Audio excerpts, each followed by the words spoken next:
का सबसे भरोसेमंद कार्यक्रम ये देश है हमारा। आपकी सेकुलर सियासत ने अबू आसिम आजमी को मजबूर किया कि वो औरंगजेब को रहमतुल्लाह बोले। भारत माता की जय बोलोगे तो खीर देंगे, औरंगजेब को महान बोलोगे तो चीर देंगे। 90% तो हिंदू ही हो, हिंदू मंत्री, हिंदू आईएएस, हिंदू आईपीएस। मैं हैरत में हूं कि हम 90% है और हमारा डीसीपी कुल्हाड़ी से कट रहा। वर्दीधारी महिला की वर्दी उतारने की कोशिश की गई। बिल्कुल सरकार वर्दी उतारने की कोशिश की गई। पहले सुन लीजिए आप सुनिए। मैं किसी पता भी नहीं उन्होंने बोला क्या है। उन्होंने जो बोला आपको पता है। सावरकर के व्यूज कहां के बारे में आपको पता है। अच्छा कहां से मैकडोनाल्ड का नाम है, कहां से रमैया।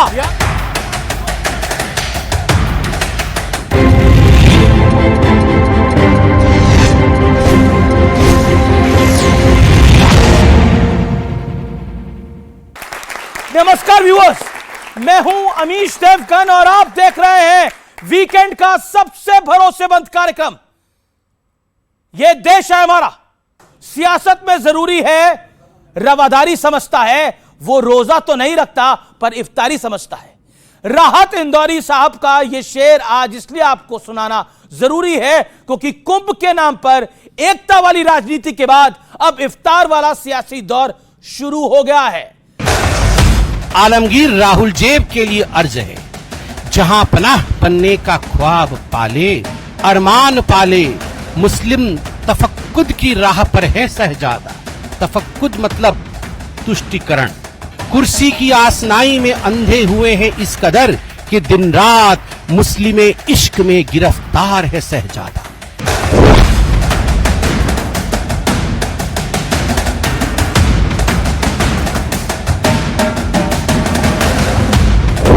महाकुंभ से अनेक अमृत निकले हैं। एकता का अमृत इसका बहुत पवित्र प्रसाद है। देश के हर क्षेत्र से, हर एक कोने से आए लोग एक हो गए। कुंभ से निकले एकता वाले संदेश की अब बंगाल में एंट्री हो चुकी है, जिसकी गवाही ये पोस्टर दे रहे हैं। इस पर लिखा है, हिंदू हिंदू भाई भाई, 2026 में बीजेपी चाहिए। हालांकि इस पोस्टर से बीजेपी ने खुद को अलग कर लिया है, लेकिन रामनवमी के नाम पर भी बड़ा संदेश देने का प्रयास हो रहा है। इस बार हिंदू ये त्योहार बहुत बढ़िया से मनाएगा। ध्वज लेकर और जय श्री राम की नारा लेकर और अपने तिलक लगा के। इसी बीच कर्नाटक की कांग्रेस सरकार ने मुस्लिम ठेकेदारों को 4% आरक्षण वाला बिल विधानसभा में पास करवा लिया। इस पर भी सियासी तापमान हाई है। ये जो डिसीजन कर्नाटक के सरकार ने लिया है, यह तुष्टिकरण की पराकाष्ठा है। पिछड़े वर्ग के हमारे बंधु हैं, ओबीसी वर्ग है, उनके अधिकारों में सेंधमारी हुई है। दूसरी तरफ विपक्षी खेमे में इफ्तार वाली सियासत का दौर फिर से शुरू हो गया है। क्या ममता बनर्जी, क्या सोनिया गांधी, क्या अखिलेश यादव, विपक्ष के तमाम बड़े बड़े नेताओं की इफ्तारी वाली तस्वीरें आने लगी हैं और इस पर सियासत भी खूब हो रही है। আমি যখন কাশী বিশ্বনাথে যাই এই কোশ্চেনটা করেন না। আমি যখন খ্রিস্টান নাইট সাপার যাই তখন তো কোশ্চেন করেন না। আমি যখন দুর্গাপূজা করি তখন তো কোশ্চেন করেন না। ভোট ব্যাংক को every time before election she went there to consolidate the vote bank for a particular community. उधर संभल से लेकर नागपुर तक एक बड़ा पैटर्न दिख रहा है, जहां मुगलों और आक्रांताओं के महिमा मंडन पर सियासी संग्राम छिड़ा है। गुलामी की निशानियां कोई संजो के नहीं रखता है। शांतिपूर्ण ढंग से गुलामी की सारी निशानियां मिटनी चाहिए। देश के आदर्श औरंगजेब नहीं। आप अगर धर्म के नाम पर, जाति के नाम पर कुछ माहौल बनाओगे तो एक न एक दिन वो विस्फोटक बनेगा। लेकिन आज सबसे बड़ा सवाल है कि क्या विपक्ष के तमाम दांव पेच पर बीजेपी का एकता वाला मंत्र भारी पड़ रहा है? इसी पर जनता के बीच होगी देश की सबसे बड़ी बहस। तो स्वागत है आपका आज के इस बड़े ब्रॉडकास्ट के अंदर। जोरदार तालियों के साथ अभिनंदन करिए आज के हमारे युवा मित्रों का। लेकिन कौन कौन मेहमान है? गौरव भाटिया, भारतीय जनता पार्टी के राष्ट्रीय प्रवक्ता और सुप्रीम कोर्ट के सीनियर एडवोकेट, जोरदार तालियों के साथ अभिनंदन है। मौलाना अंसार रजा, जोरदार तालियों के साथ अभिनंदन है। स्वामी दीपांकर, आपका अभिनंदन है इस चर्चा के अंदर। डॉक्टर अनुराग भदौरिया, आपका अभिनंदन है, सपा के प्रवक्ता है। विवेक श्रीवास्तव, सीनियर लीडर लेफ्ट के, उनका अभिनंदन है। फैज खान साहब, आपका अभिनंदन है। तमाम मेहमानों का अभिनंदन है इस चर्चा के अंदर। लेकिन बहस का एजेंडा क्या है, आइए बता देते हैं आपको। कुंभ से बंगाल तक बीजेपी का एकता मंत्र हिट है, बड़ा पॉइंट। संभल से नागपुर तक कौन सा नैरेटिव बनाने की कोशिश है? हार पर हार की हताशा से विपक्ष फिर वोट बैंक साधने में जुट गया है। और कर्नाटक में मुस्लिम ठेकेदारों को 4% आरक्षण क्या तुष्टीकरण की प्रकाष्ठा है? इकोनॉमिक जिहाद है जो बीजेपी कह रही है। और मुगलों का महिमा मंडन सोचा समझा पैटर्न है। तो ये आज के बहस के एजेंडे हैं। मैं बिल्कुल क्लियर हूं, बहस का एजेंडा आप मेरे 6 मेहमानों को समझ में आ गया है। अगर आ गया तो थम्स अप करिए। चलिए, थैंक यू। और इस चर्चा की शुरुआत करता हूं। शुरुआत में 50-50 सेकंड सबको मैं दूंगा और इस चर्चा की शुरुआत गौरव भाटिया आपसे करता हूं। गौरव भाटिया, आपका खेल क्या है और उसी खेल का आप तमाशा बनाना चाहते हैं और आपके नेता, सांसद, प्रवक्ता राहुल गांधी को एक नाम से बुला रहे हैं, क्यों? देखिए, सबसे पहले तो हमें यह जान लेना होगा, जैसा प्रधानमंत्री नरेंद्र मोदी जी ने कहा, एक रहोगे तो सेफ रहोगे। और योगी जी ने कहा, अगर बटोगे तो कटोगे। काटने वाले वो हैं, वो चाहते हैं हिंदू बटे। और मैं एक बात स्पष्ट कर दूं, भारत माता की जय बोलोगे तो खीर देंगे, औरंगजेब को महान बोलोगे तो चीर देंगे। यह है भारत की जनता और यह है भारत की भावना। जी, दूसरी बड़ी बात, जी, राहुल गांधी 52-53 साल के अपरिपक्व पार्ट टाइम पॉलिटिशियन, जिनका उपनाम अगर हटा दो तो कोई उनको चपरासी की नौकरी ना दे, ये बात जान लो। और आज कांग्रेस का प्रवक्ता क्यों नहीं है यहां पे, एक वजह है, क्योंकि जब बात हिंदुओं की करनी पड़ेगी तो कांग्रेसी नहीं आएगा, क्योंकि राहुल गांधी कहते हैं वो एक मुस्लिम पार्टी है। आप मुझे अमीश जी बताइए, मैं वरिष्ठ अधिवक्ता हूं, संविधान का थोड़ा सा मैं ज्ञान रखता हूं।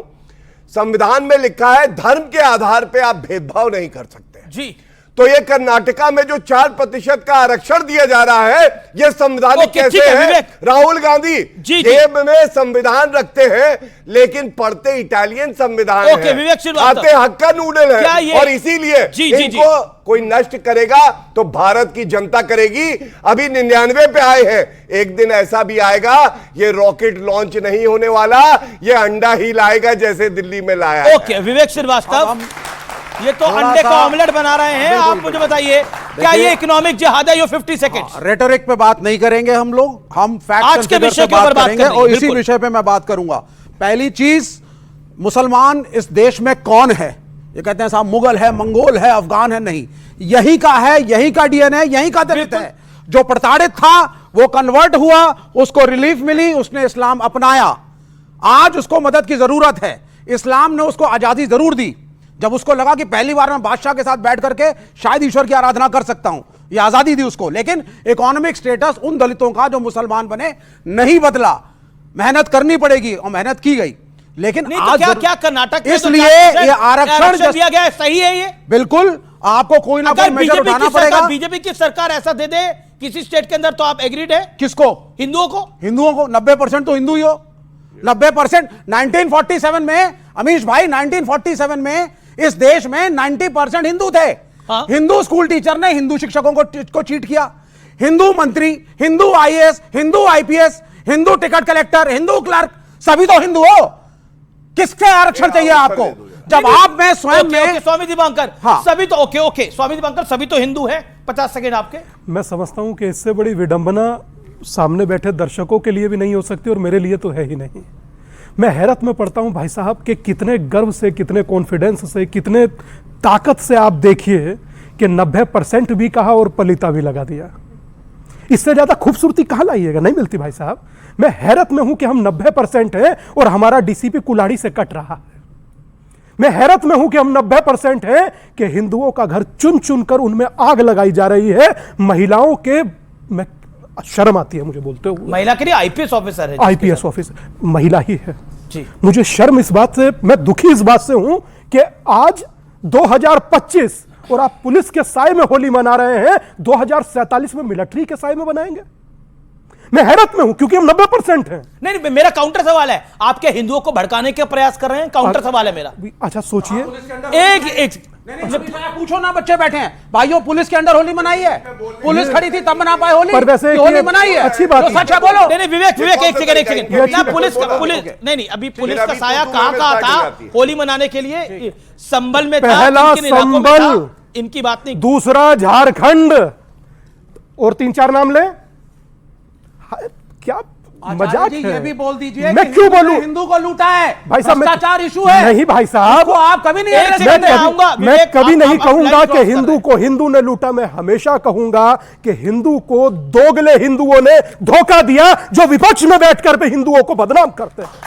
मैं कभी नहीं कहूंगा, मैं कभी नहीं कहूंगा। आप कह रहे हैं जयचंद उस दौर में भी थे, जयचंद इस दौर में भी है। तो भाई साहब ज्यादा बुरा जाने के पीछे नहीं, अंबिक और पोरस में बटे तो कटे।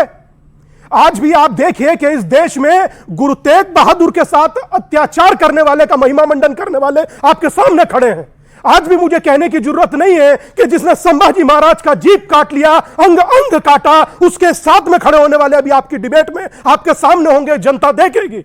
अभी भी मुझे कहने की जरूरत नहीं है। एक सेकंड ये बिल्कुल आप गलत करते हैं। ओके, मतलब कोई, मैं समझ रहा हूं कि 46 लाख हिंदुओं को मारकर गाजी की उपाधि लेने वाला व्यक्ति कैसे आलमगीर हो सकता है? How can be possible? और आज भी एक बहुत बड़ा वर्ग यह खड़ा होकर के चिढ़ा रहा है कि हमारे लिए औरंगजेब आलमगीर है। अगर ऐसा आलमगीर है तो फिर प्यार क्या होगा?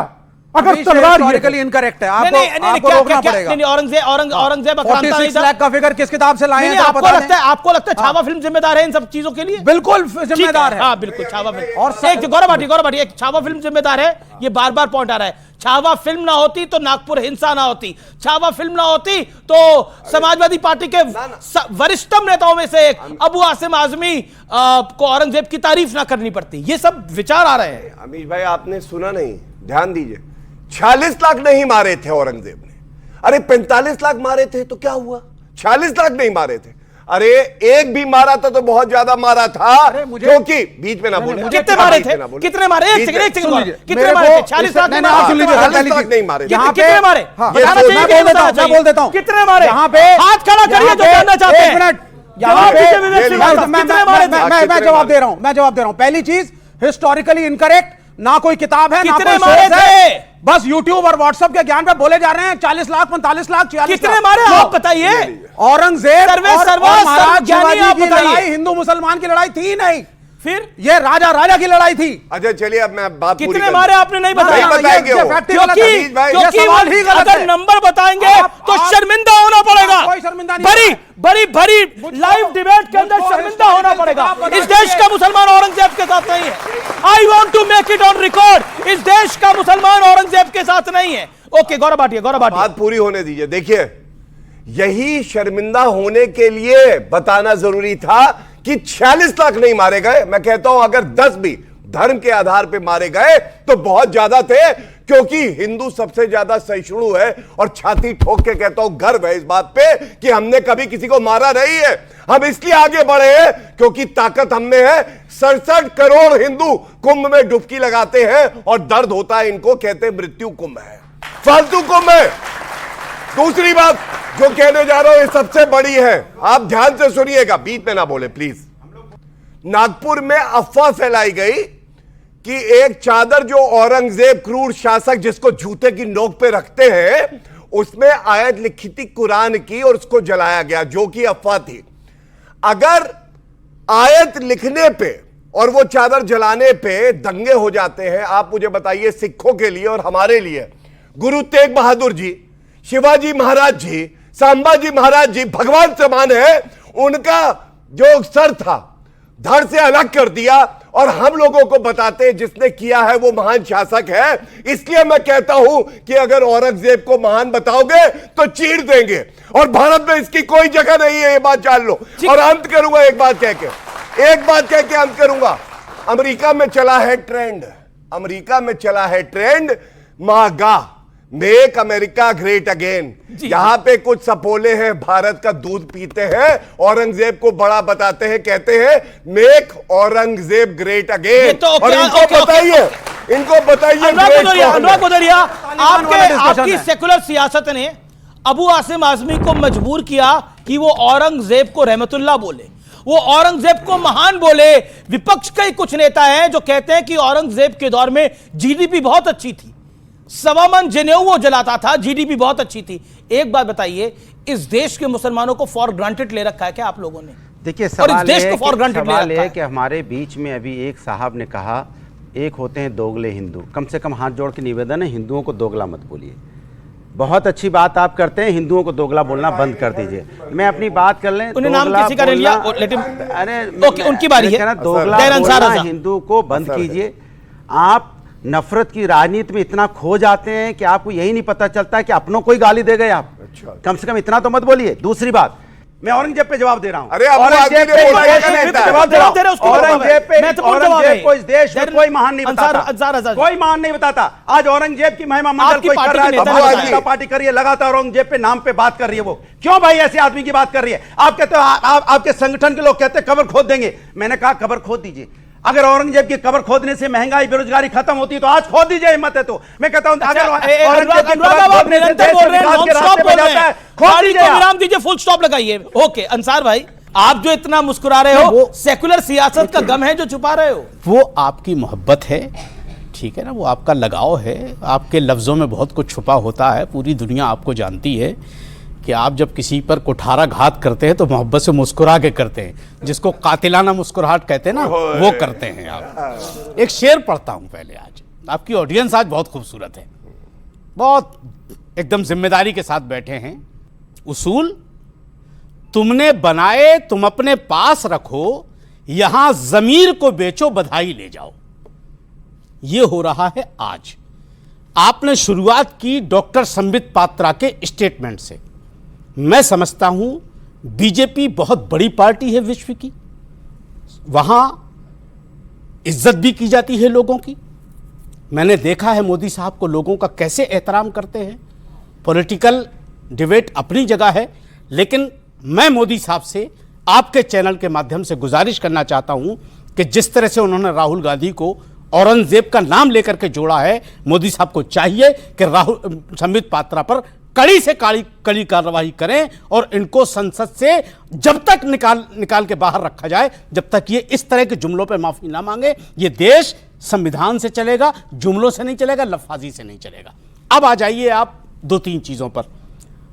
पंडित जी ने 2-3 चीजें हमारे दीपंकर महाराज, स्वामी दीपंकर जी ने 2-3 चीजों का जिक्र किया है कि ये हो रहा है, ये हो रहा है, ये हो रहा है। अरे अनुराग भदौरिया ने भी बहुत जिक्र किया। सर वहीं आ रहा हूं मैं ऐसे ही आऊंगा ना, थोड़ा घूम के आएंगे, उधर पाकिस्तान के रूट से होते हुए इधर आ जाएंगे। पाकिस्तान का देखा मेरे भाइयों, सवाल तो ये है, आपके बगल वाले पाकिस्तान और बांग्लादेश का नाम भी लेंगे तो परेशान हो जाते हैं, परेशान हो जाते हैं, परेशान हो जाते। पाकिस्तान और ये पाकिस्तान बोले भी नहीं है। अंसार भाई, ये भाजपा और सपा के बीच में फंसा करके आपने जो हमारे साथ जुल्म किया है ना, ये ठीक नहीं है।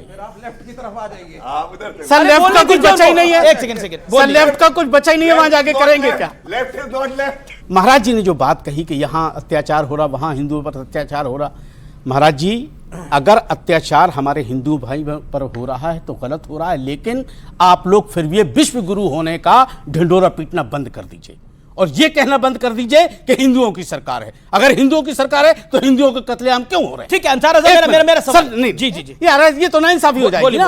अभी तो हमने 12-13 चीजें लिखी रखी हैं, एक ही तो बोली है अभी तो, ठीक है ना। अरे जब आएंगे तब सर देखिए, लेकिन आपने बोला आपको संबित पात्रा के पॉइंट से प्रॉब्लम है। बिल्कुल प्रॉब्लम नहीं है जी, सख्त एतराज है। नहीं तो बीजेपी कह रही है कि इकोनॉमिक जिहाद हुआ है। कहां? कर्नाटक के अंदर 4% का आरक्षण दिया है जी। मतलब अगर सोनिया गांधी इफ्तार पार्टी में चली जाएं तो ये सेकुलर खतरे में आ गया और मोदी जी दुबई से अवार्ड लेकर के आ जाए मुसलमानों से, तो ये जिहाद नहीं। एक मिनट सर, तो ये जिहाद नहीं कहलाएगा? मतलब मुसलमानों के बीच में जाना सोनिया गांधी के लिए गुनाह है, मोदी के लिए जाना गुनाह नहीं। ये डबल स्टैंडर्ड क्यों?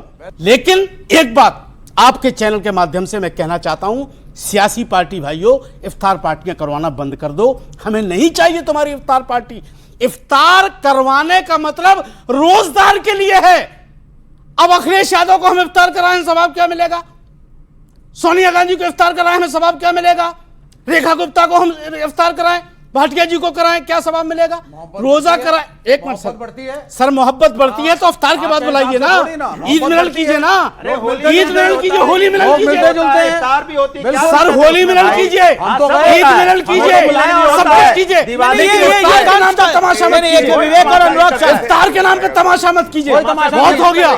बीजेपी को बोलिए ना, तमाशा हम सबके लिए कह रहे हैं भाई, बीजेपी को बोलिए। मुसलमानों को गड्ढे में डाल दिया इन लोगों ने, बुला बुला करके। हमारे मुसलमान दोस्त हमको बुला रहे हैं तो हम ना जाएं। एक सेकंड विवेक, आपका क्या काम? आपने इफ्तार पार्टी करी है क्या? हाँ, क्यों नहीं? अरे कोई बुलाएगा तो जाएंगे। ठीक है, इफ्तार पार्टी का मतलब बताइए क्या है? ओके, फैज का क्या है इफ्तार पार्टी? बताइए मुझे। फैज का नाम, इफ्तार पार्टी है क्या? शांत, फैज का नाम, एक इफ्तार पार्टी है क्या? ओके, एक प्रश्न ये आया कि डिवाइड एंड रूल की पॉलिसी अंग्रेजों ने चालू की थी, बेशक चालू की थी। 1857 को सब मिलकर साथ लड़े थे, बिल्कुल लड़े थे। वीर सावरकर जी ने भी सबसे पहले उन्होंने ही कहा कि 1857 की क्रांति भारत का प्रथम स्वतंत्रता संग्राम था। जब सब मिलकर लड़े तो एक डिवाइड एंड रूल की पॉलिसी कहां से आई? उस शख्स का नाम था रैमजे मैकडोनाल्ड। 1932 में जिसने कम्युनल अवार्ड लाया और दलितों के लिए अलग व्यवस्था बनाई और मुसलमानों के लिए भी अलग व्यवस्था बनाई कि मुसलमानों का अलग निर्वाचन क्षेत्र होगा, जिसका परिणाम यह हुआ कि 1947 में देश का विभाजन हो गया। वो 1857 में सब मिलकर लड़ रहे हैं, 1932 में मुसलमानों के लिए अलग निर्वाचन लाया जाता है और 1947 में भारत का विभाजन हो जाता है। मैं उसे रैमजे मैकडोनाल्ड 1 कहूंगा और अब मैं कहूंगा रैमजे मैकडोनाल्ड 2। रैमजे मैकडोनाल्ड 2 का नाम है सिद्धारमैया। यार बात हो रही है रैमजे मैकडोनाल्ड 2 है। आप 1857 में मैकडोनाल्ड 2 सिद्धारमैया। अरे कहां खिला रहे हो? मैकडोनाल्ड 2 क्या खिला रहे हो सिद्धारमैया? फिर से 4% आरक्षण दिया है। 2047 में हम भारत को विकसित बनाना चाहते हैं। उपाधि देना जायज है? अब ये 2000 राहुल गांधी को उपाधि 47 में फिर से एक विभाजन करना चाहते हैं सिद्धारमैया की सरकार। और राहुल गांधी ने भी जिस तरीके के शब्दों का प्रयोग किया है और कसाब को बिरयानी खिलाई और अफजल गुरु को बेचारा कहा है, तो औरंगजेब का समर्थन करने वाले को राहुलजेब की उपाधि दी जाएगी। औरंगजेब का जो बोला वो जायज है? औरंगजेब का जो समर्थन करेगा, जिसने हिंदुओं की हत्या की, उसे राहुलजेब कहा जाएगा, उसमें गलत क्या है? एक सेकंड विवेक, एक सेकंड, राहुलजेब कहना क्या जायज है? 40 सेकंड। देखिए ऐसा है, मैं कहता हूं संबित भाई की तरफ से, अगर राहुल गांधी देश के चुने हुए प्रधानमंत्री को चौकीदार चोर है कहते हैं, खून की दलाली कहते हैं, कांग्रेसी कहते हैं मौत का सौदागर, नेवला, बिच्छू, सांप, और ये जो सच्चाई बोल दी तो टच मी नॉट बन गए, मुझे छुओगे तो मुझे दर्द होता है। देश के प्रधानमंत्री के लिए कहोगे तो तुम्हें भी कहा जाएगा। दूसरी बात, औरंगजेब एक क्रूर शासक था और यह बात सत्य है। हम इतिहास नहीं बदल सकते अमीश भाई, लेकिन अब अपने आदर्श चुनेंगे। हमारे आदर्श गुरु तेग बहादुर, शिवाजी महाराज होंगे, अब्दुल हमीद होंगे। औरंगजेब को तो मैं कहता हूं भारत का जो कुत्ता है वो भी उसकी मजार पे नहीं जाएगा।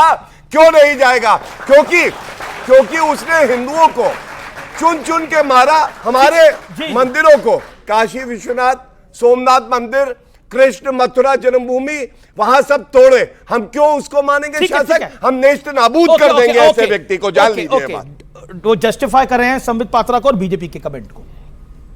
नहीं खैर, वो नहीं करेंगे तो कौन करेगा? हम करेंगे क्या? जी देखिए, ये इनकी खूबसूरती है कि अपने आदमी को कैसे बचाया जाता है। और हर आदमी अपने अपने आदमी को। औरंगजेब को कैसे, अब आप बीच में ना बोले, बीच में ना बोले। औरंगजेब को कैसे बचाया जाता है? उन्होंने औरंगजेब को नहीं बचाया, उन्होंने एक बार भी औरंगजेब को नहीं बचाया करने वालों का। एक सेकंड, बिल्कुल औरंगजेब का समर्थन बिल्कुल नहीं करा उन्होंने समर्थन। राहुलजेब कहा क्योंकि राहुल ने औरंगजेब का समर्थन किया, ये भी समर्थन करेंगे। ठीक है, चलिए सुन लीजिए औरंगजेब के बारे में अपने विचार के पहले जनता के सामने दे दीजिए औरंगजेब। एक सेकंड, ठीक है, बिल्कुल देश की जनता से। अब शांत रहिए, शांत रहिए। मेरे समय तो शांत नहीं थे वो, मेरा बिल्कुल शांत है। उन्होंने ये ऐसे मेरे डिबेट में ऐसे मत करिए प्लीज। अरे उन्होंने चालू किया, फिर ऐसे नहीं होता सर, वो शांत हो गए, अब आप शांत रहिए। मेरा तो पूरा बिगाड़ दिया ना, तब शांत हुए। क्या बिगाड़ दिया? ओके अंसार भाई रुकिए, अंसार भाई रुक के जाइए।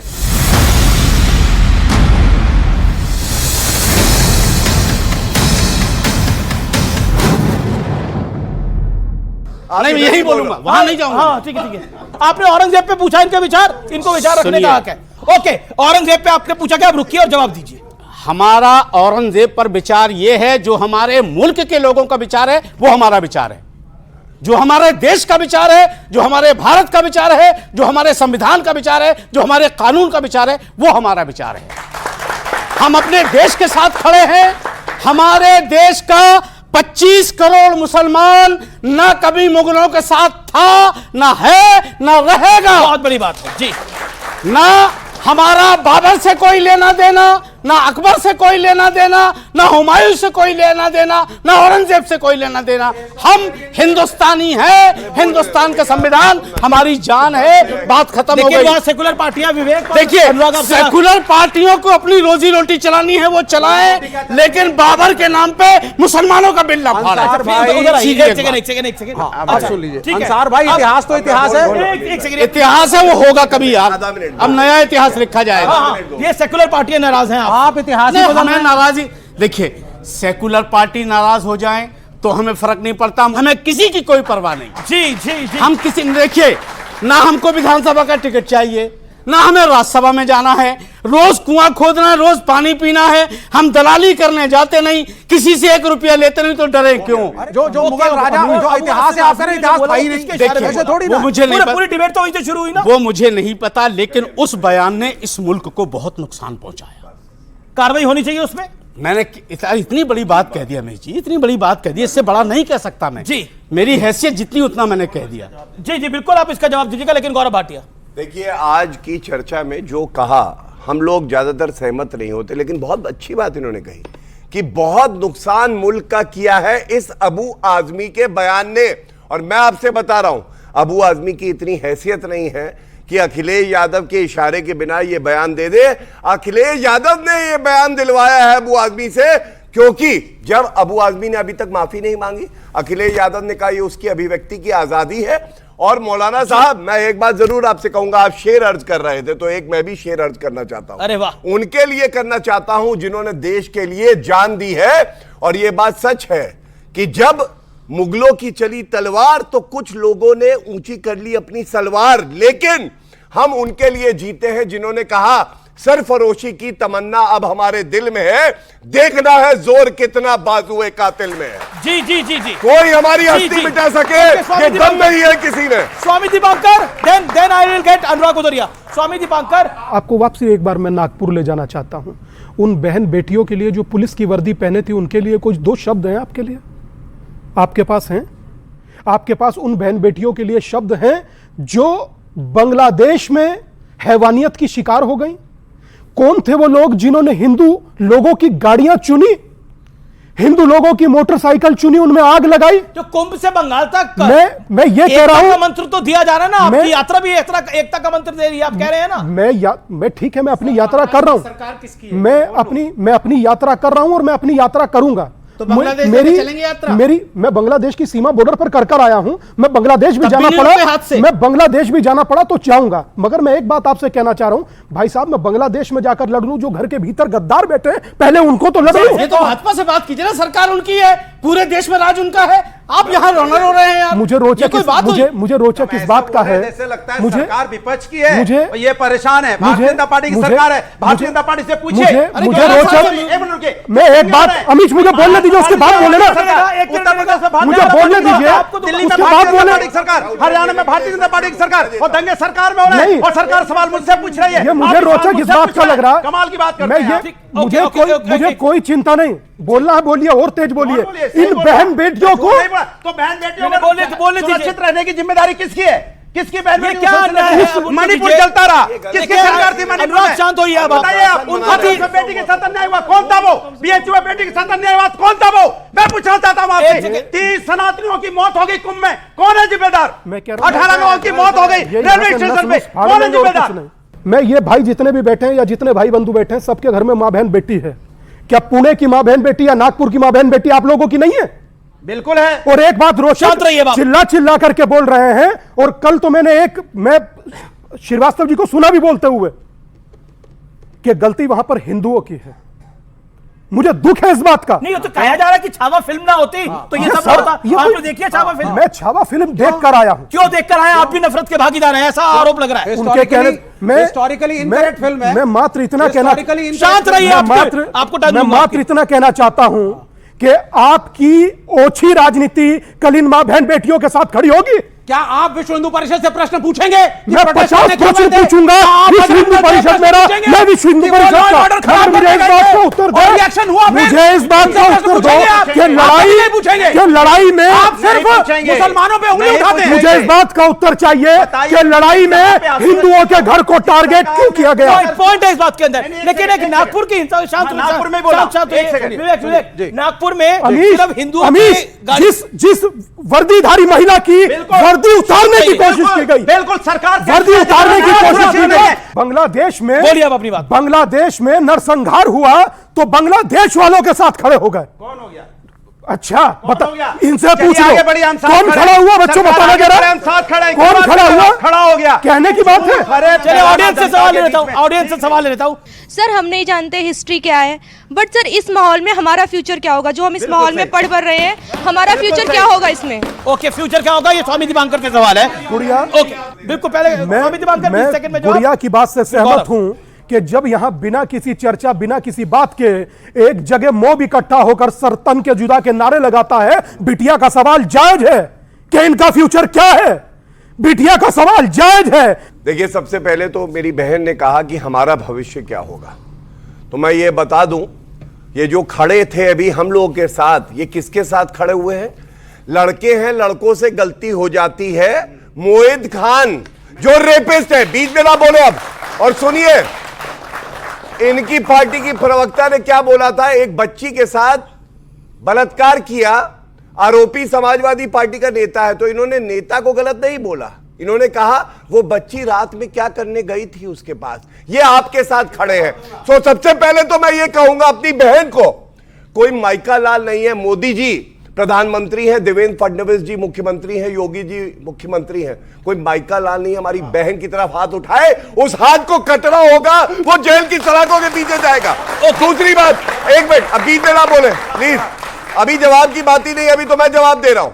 दूसरी बात, आपका भविष्य क्या होगा आपने कहा। हम सबका भविष्य जुड़ा है भारत के भविष्य से।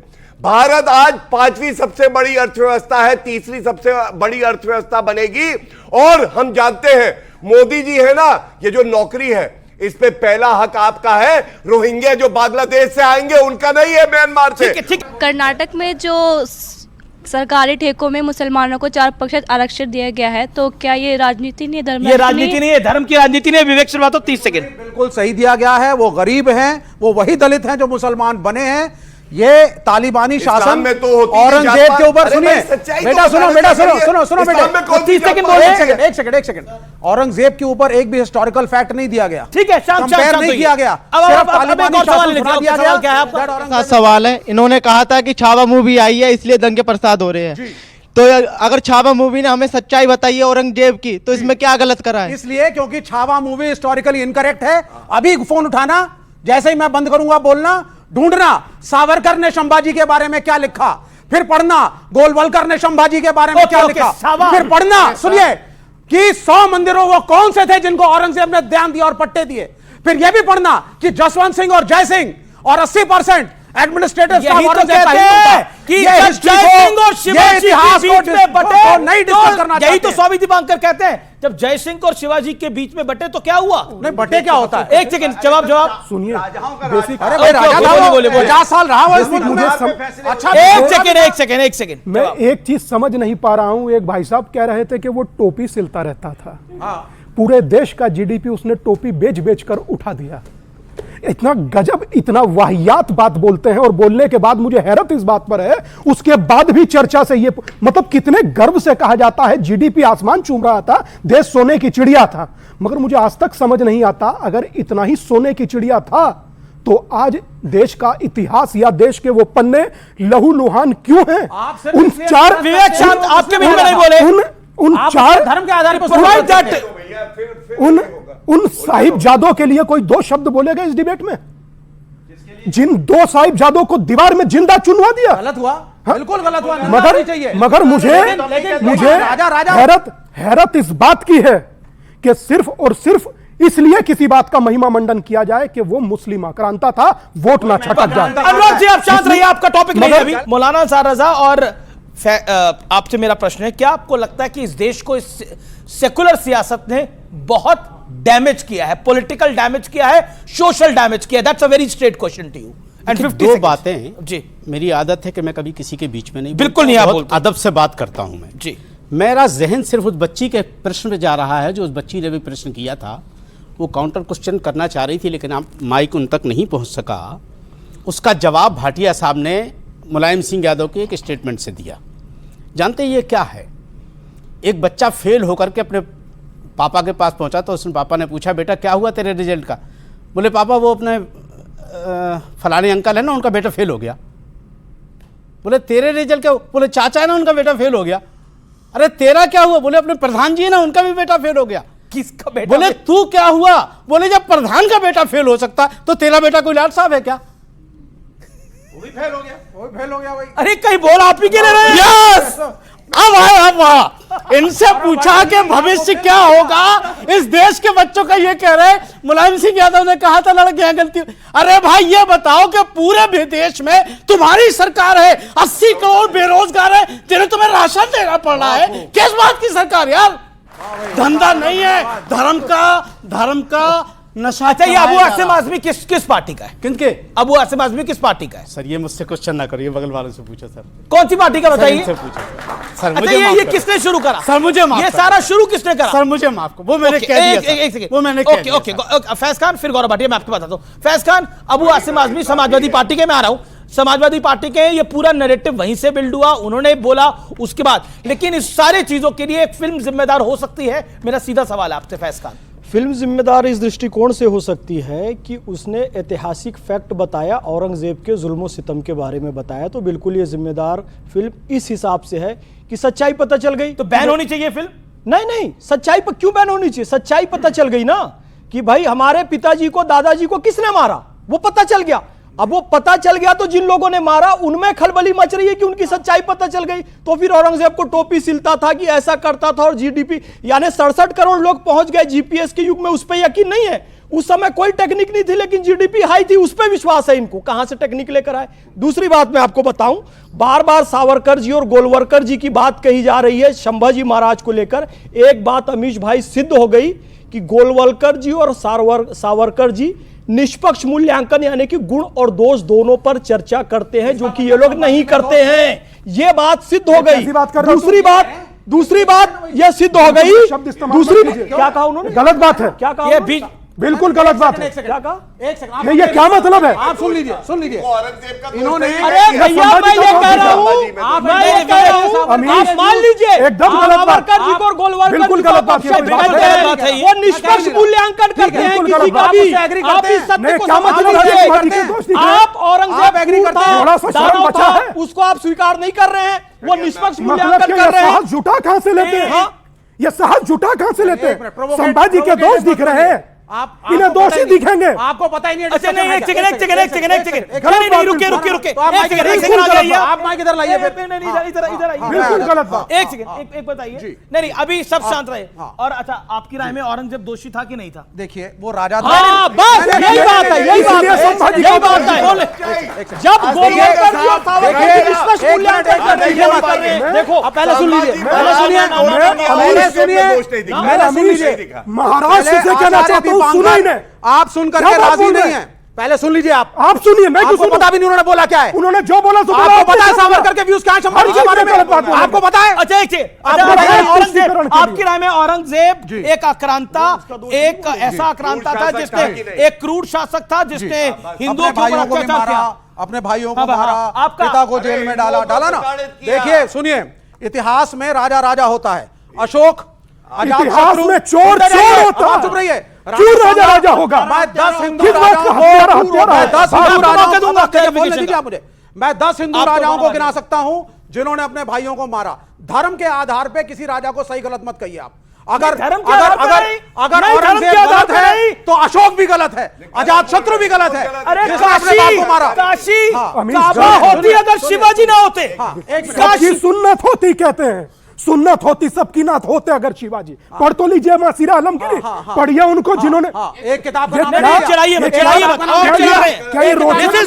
मतलब ये चढ़ाइए गोलवलकर का नाम लिया आप। गोलवलकर ने जो संभाजी के बारे में कहा, आचार्य दीपांकर आप एग्री करते हैं? अरे मैं ये कह रहा हूँ कि भैया निष्पक्ष डू यू एग्री और नॉट? डू यू एग्री और नॉट? जी में है, गोलवलकर जी में आपके लोगों में नहीं है। आप चाइना का स्वागत करते हो जब भारत को चाइना करता है। गौरव भाटिया, आप नक्सलवादियों का समर्थन करते हो। गौरव भाटिया, इन्हें औरंगजेब में कोई दोष नहीं दिखा, लेकिन एक शांत होइए बाप। मैं बोला नहीं था। देखिए आपके ये सम्मान है, ये मैं चुप रहा, आपकी बात सुनिए। आपका सम्मान करता हूं। आप बाद में बोलिए, अब अपनी बात पे बोलिए, बात पे बोलिए, बात पे बोलिए, बात पे बोलिए। ऑडियो डाउन करिए, अब ऑडियो डाउन। ऐसे नहीं हो सकता, ये चर्चा नहीं हो सकती। वो बोलिए गौरव भाटिया प्लीज।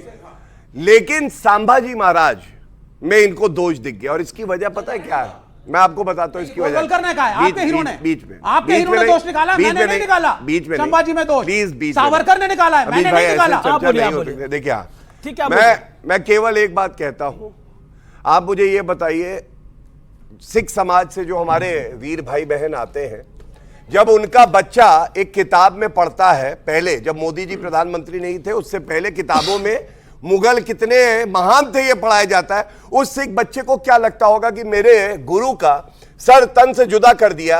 गुरु गोविंद सिंह जी के 2 बच्चों को जो कि नाबालिग थे आपने दीवार में जिंदा चुनवा दिया, उसको महान पढ़ना पड़ रहा है। लेकिन सहिष्णु कितने थे, उन्होंने कोई सर तन से जुदा नहीं किया। और मैं एक बात कहूंगा, आपने बार बार कहा छावा गलत है, छावा गलत है। मैंने नहीं कहा, ये कह रहे हैं, ये कह रहे हैं। अब सुनिए, इनके लिए मुझे याद आता है जब कश्मीर फाइल्स आई और कश्मीर से कश्मीरी पंडित विस्थापित किए गए तो इन्होंने कहा यह गलत है। फिर केरला स्टोरी आई, लव जिहाद, हिंदू बच्चियों को फंसाया जा रहा था, इन्होंने कहा केरला स्टोरी गलत है। अरे सबसे बीच में ना बोले, बीच में ना बोले। मैं सिर्फ ये कहूंगा अमीर, ये हम लोगों को बेवकूफ बनाना चाहते हैं। जो असली इतिहास है उसे पढ़ना पड़ेगा और हम पढ़ाएंगे। ये बच्चे यहां पर बैठे हैं, केरला फाइल और कश्मीर फाइल की बात बताई अभी गौरव भाई ने।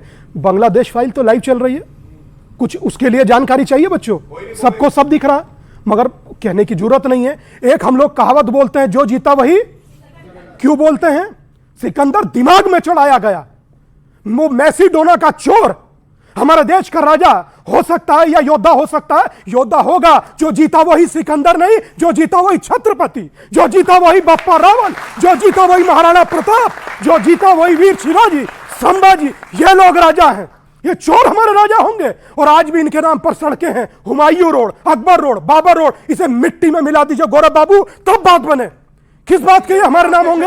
मेरा इसमें ऑब्जेक्शन है। नहीं, आपका तो हर चीज पर ऑब्जेक्शन है, जो इतिहास में लिखा है। नहीं, आपका तो हर चीज पे ऑब्जेक्शन है। आपका राम मंदिर पे ऑब्जेक्शन था। नहीं, ये वैसे आपका जिस चीज पे ऑब्जेक्शन था, लेकिन ये ऐतिहासिक है और ये प्रेजेंट भी है और ये फ्यूचर भी होगा। आपका जिस पे ऑब्जेक्शन था, आप जिस पे आप चैलेंज करते थे गौरव भाटिया और इनकी पार्टी को, 370 पे चैलेंज किया हो गया, राम मंदिर पे चैलेंज किया हो गया, त्रिपुरा तलाक पे चैलेंज किया हो गया, अब इस पे चैलेंज कर रहे हैं। सोचो तो क्या होगा। ओके, ये चैलेंज पे मौलाना अंसार रजा एक लाइन विवेक श्रीवास्तव के चैलेंज के ऊपर, ये चैलेंज करते रहते हैं। देखिए, हमारे मुल्क का इतिहास बहुत जिम्मेदारी से मैं बोल रहा हूं। ये जो चैलेंज कर रहे हैं उसके ऊपर मैं किसी की मैं जनरली बात कर रहा हूं।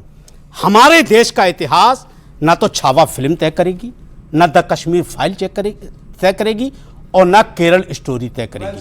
हमारा हिंदुस्तान का इतिहास, जो हमारे मौजूदा इतिहासकार हैं जिन्होंने अपनी आंखों से सब कुछ देखा है कि कैसे मुसलमानों को बेइज्जत किया गया है, वो याद रखा जाएगा। आपको लग रहा है देश में मुसलमानों को बेइज्जत किया जा रहा है? एक सेकंड, मैं मुझे बोलने तो दो यार, मैं मौका दे रहा हूं, मैं मौका दूंगा, बोलने तो दो भाई। मुझे आप कह रहे हैं मौजूदा दौर में मुसलमानों को बेइज्जत किया जा रहा है? किया जा रहा है सर, किया जा रहा है। कैसे सर किया जा रहा है? एक मिनट आराम से, इत्मीनान से, इस पे कोई हाई पिच पे नहीं जाने की बिल्कुल नहीं। मैं 1 मिनट अंसार रजा को दे रहा हूं, फिर फैज खान को दूंगा। दूसरा, दूसरी चीज़, आप एक बात बताइए, कश्मीर फाइल की बात आई, गौरव भाटिया साहब बहुत जिम्मेदार वकील भी हैं, मैं इनसे गुजारिश करूंगा, मेरे भाई 11 साल हो गए आपकी सरकार को, मुझे 5 पंडितों के नाम बताइए जिन्होंने अपने कश्मीर में जाके बसाया हो 370 हटने के बाद। काम की बात कीजिए। सर एक बात सुन तो लीजिए सर, सुन लीजिए, आंकड़ों के साथ देता हूं। दूसरी चीज, अरे ले लीजिए भैया, आप 5500 कश्मीरी पंडितों को वापस सबने में बताया है, कहां? उनको पता ही नहीं। पार्लियामेंट में जवाब दिया कि 5500। और सुनिए, आज किसी आप की 5 लाख बता दीजिए, नहीं, नहीं,